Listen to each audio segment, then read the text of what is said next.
السلام عليكم ورحمة الله تعالى وبركاته. اليوم ان شاء الله غادي نشارك معكم في هذا الفيديو كيفاش كيكون الاجواء عندنا في البيت فاش كيكون المغرب لاعب في كاس افريقيا. المهم دابا راني وجدت معكم اتاي والكاطو والمكسرات، وهذا الغدا اللي كنا تغديناه حنا راجلي كان مازال ما تغدى وعاد حطيت له حقه، ونخليكم مع الفيديو. ما تنساوش تشتركوا في القناة وتفعلوا الجرس باش يوصل لكم كل جديد، وديروا لايك.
هكا بابا هكا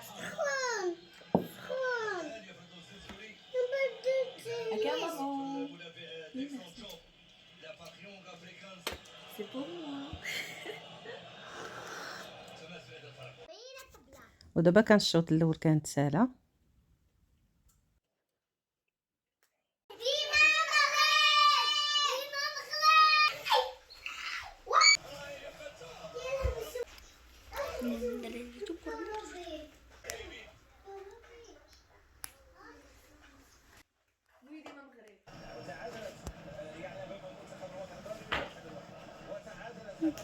وملي كتكون الكره خدامه خلاص الدراري كيبقاو يغوتوا كيعجبهم الحال كيفرحوا بالكره. ايوا هادشي اللي كاين، والحمد لله ربحنا هدف بعدا المباراه فزنا فيها 1-0.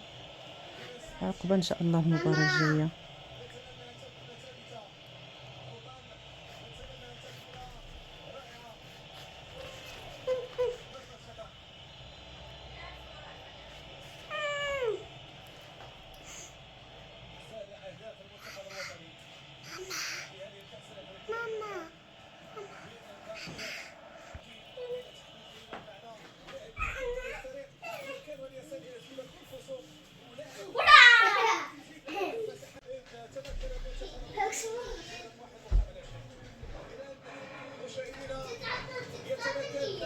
المنتخب الوطني المغربي من تأمين مشاركته في الدور المقبل دور الربع النهائي، وسيستمر الحال والمشوار لا محالة في انتظار من ستكون له الكلمة، من سيكون صاحب العبور أيضا لملاقاة.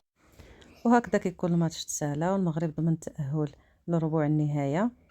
سالينها جمعنا الطبلة مسحتها، ومن بعد ضربت الشطيبه راكم عارفين السريه شنو كدير كيخليوش الدراري في الاكل فكنعيا ونوصيهم. ان شاء الله نتلاقاو في فيديو جديد.